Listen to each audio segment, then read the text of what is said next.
All right, this is Ransom1690 back here with another video. My folks, I just went to church, but just to be sure, let me make sure that I'm positively, absolutely alone. Make sure ain't no one in the closet. See y'all, this is how I be from now on. Ever since all the drama, just super paranoid and shit. Like before I talk, I gotta absolutely make sure I'm alone so ain't no one overhearing my conversation. You know, that's a real shitty way to live. But anyway, I'm in here making me a dish. I'll show y'all once it's done. But the topic of this video is going to be about happiness. More in particularly, how I feel that the concept of happiness is not real. Happiness is not a real emotion. I don't know, whatever you can say. It's not a real concept.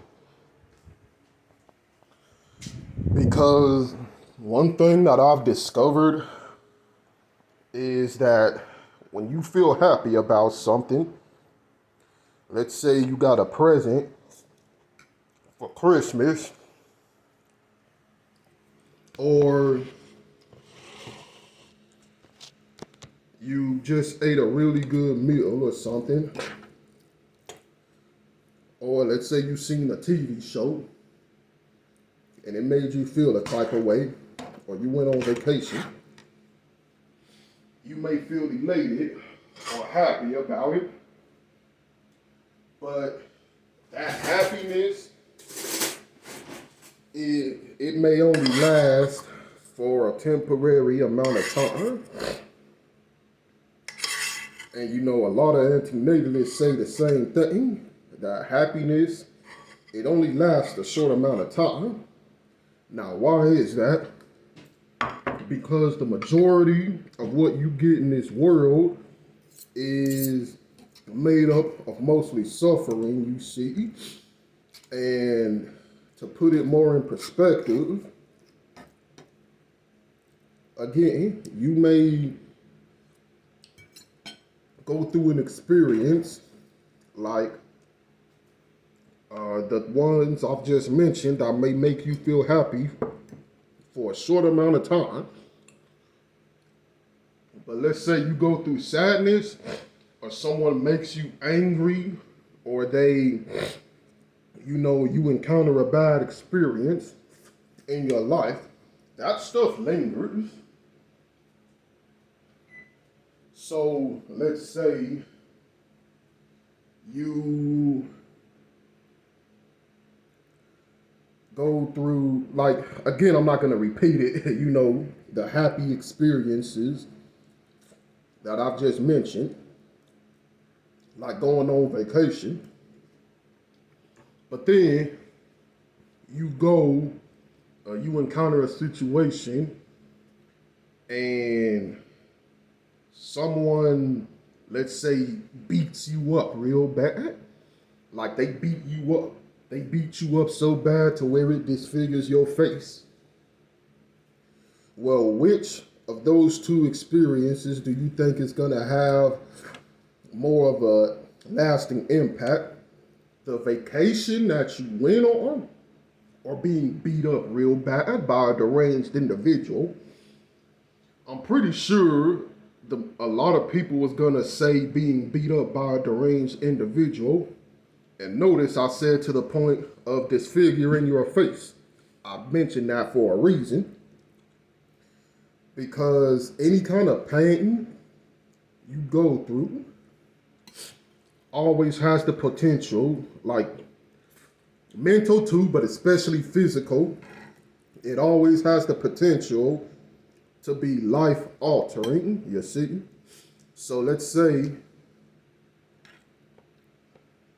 if you experience a good feeling, well, that's not going to necessarily change your life for the better or worse, at least not on the surface. but being beat up to the point of being disfigured, well, now you're left with that disfigurement. You may try to go through corrective surgery to get it fixed, but it's still gonna be there. You are that way forever. And that's why this world is just so disproportionate with the pleasure you feel versus the pain. Because the pain you feel always has a possibility of leaving you in a permanent state of discomfort.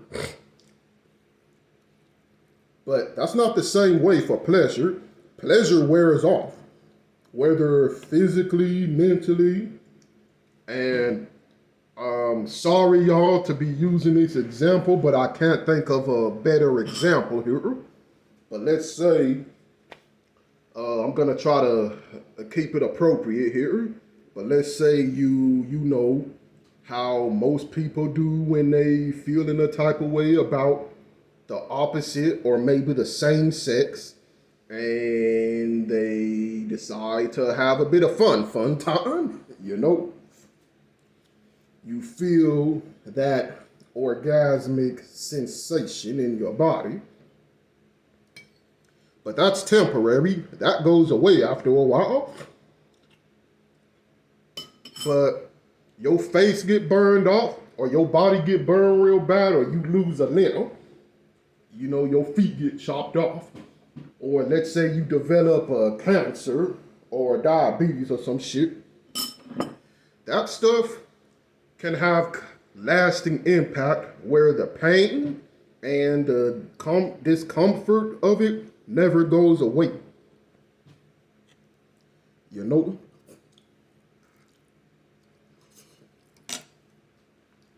Another thing that makes happiness and joy disproportionate to pain and misery is you have to work to feel happiness. You have to work to feel joy. But you don't have to work to feel suffering, right? It just comes to you, whether you want it. I mean, or I was about to say whether you want it or not, but I don't know anyone who wants to feel suffering, unless you're a masochist, or master, however you fucking say it, I don't know. But you don't have to work for suffering. It can just come to you. Your body can get sick on its own without you having to do anything. But I want to ask y'all, when was the last time that your body acted in a way by itself that made you feel better without having to take any kind of substance or having to work for it? You don't hear about that, really, do you? No. Because actual happiness and joy can never be really exist in this life. You know, we don't live in a world that just allows you to be happy for free, right? Again, in order to keep a roof over your head, in order to eat, which while I'm on the topic of this, let me finish making my dish so I can show y'all what I'm gonna eat up. But put these greens on this plate. I don't know, it doesn't look as good as I thought it was. It was gonna look. It tastes real good though, to me anyway, you know. Let me just try to dress it up real quick. I don't know, this is the best I could do. But in order to eat food like this, you have to pay money for it. You have to go to work and work 8-hour shifts, maybe even more, to have money to pay to make good food at the house or to go out to eat. You can't do that for free.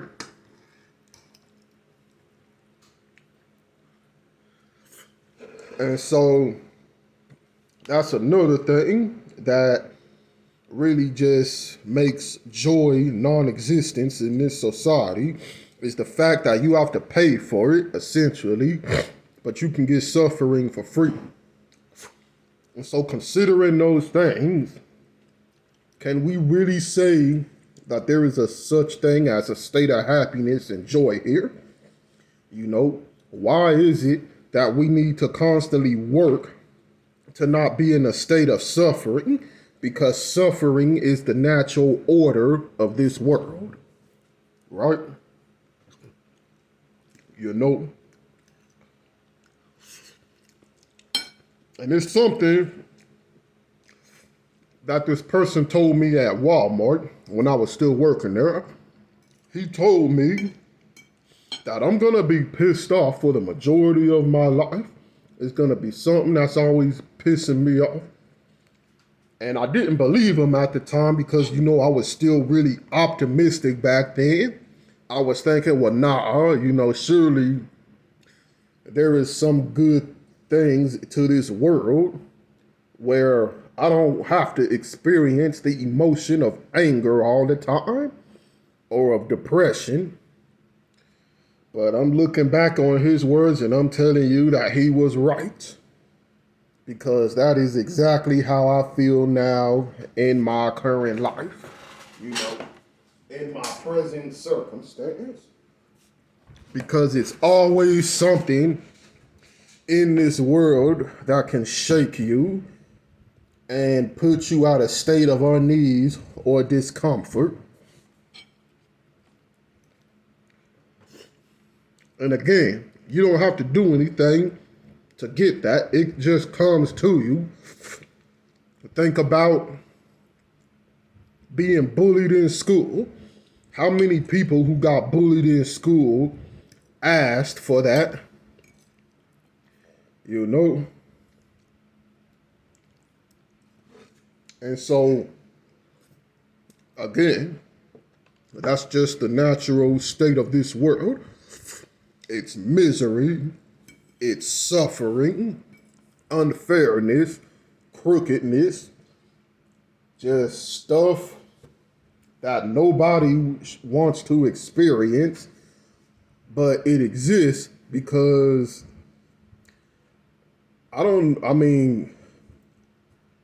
my theory is that because the human condition itself, it just sucks, you know. People in general just suck. There is, like, we are not equally born into this existence to where we all have the same mindset, to where we want to treat people fairly.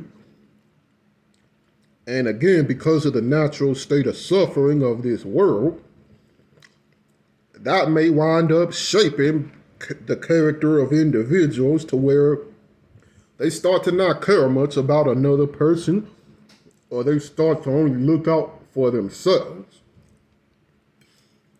And that's the kind of world that we live in. You can never truly have peace and happiness in this existence. It is just not possible. I don't care what anybody says. Because when I look back over my life, I look at all the shit that I went through even back then in the family household. In general, you know, how I was bullied in school, the experience of trying to find work, of trying to do what they say you're supposed to do in this society, only to find out that we're just slaving away until we die. Just, there is no true joy or happiness in this world. Now, of course, there are copes, but that only comes from if you have resources to enjoy those copes. You like playing video games? Well, you need money to buy the PlayStation 5 or the Xbox, whatever's out now. I don't know, I'm a PlayStation man, so yeah. Haven't really gamed in a while though. Really want to get back on it. But anyway, you enjoy eating good food. Again, you gotta have money to buy the ingredients to make the food. You enjoy watching good programming, TV, Netflix, hell, even reading or watching anime and shit. Well, that takes investments. That takes having money to pay for the services, to pay for the content. You can't just get it for free unless you pirate it. And now you got a bunch of organizations trying to shut that down because they like, nah, you gotta pay for our shit. Like, you ain't getting nothing good for free, but you can get suffering for free though. Again,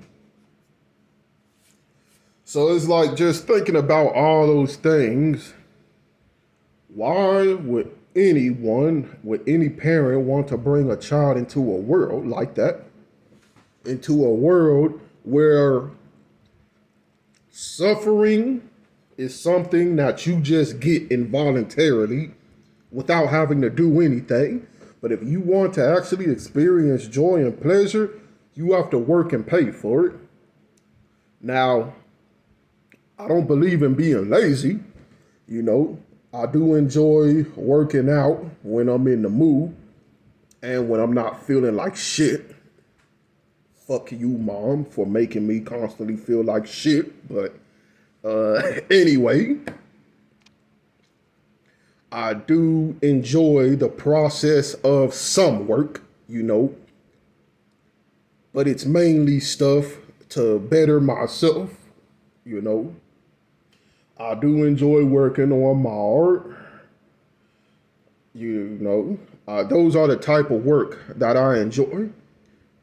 But just slaving away endlessly for no real gain at a job, that's not the type of work that I find satisfaction in.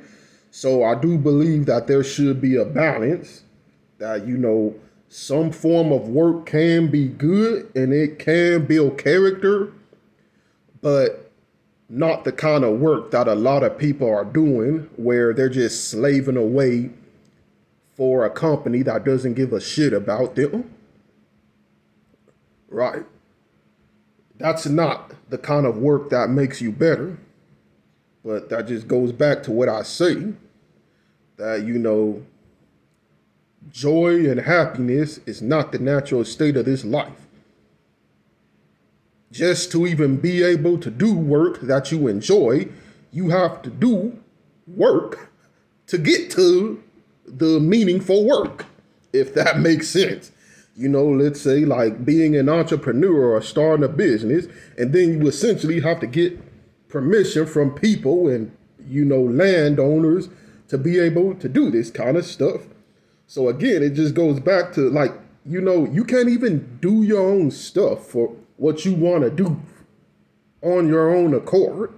You have to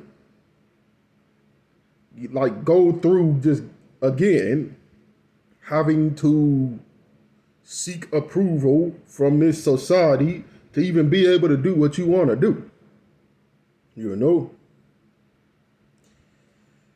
But that's basically what I wanted to get on here to say. And yeah, that's why I'm an antinatalist, because there is no real or lasting happiness in this society. That's what I found. And, and I keep thinking about it, like my sister keeps saying, like, oh, well, you haven't reached out of your bubble yet. Well, yeah, because I don't have any money. So, and that's like that basically is the entire, I don't know what to say, meaningful thing to this world is money. You know, if you don't have that, then you gonna stay in a tight bubble. And that's why I just am against bringing people here, because no one should have to go through this experience, regardless of whatever chances for quote happiness may exist out there. It's not guaranteed. You know, some people come into this existence and it's hell from start to finish. Some people never enjoy a state of happiness. Think about Edgar Allan Poe. I think his life was misery from the time when he was young to when he died. And I think, like, I remember watching a documentary about him. Just, he is someone who constantly saw death all around him. Just everyone he fell in love with, they always died from a disease. And then I think he had this terrible foster parent who set him up to fail, you know, and he died a very miserable and tragic death. But that's where a lot of the inspiration from his books came from, just all the darkness that's in his life.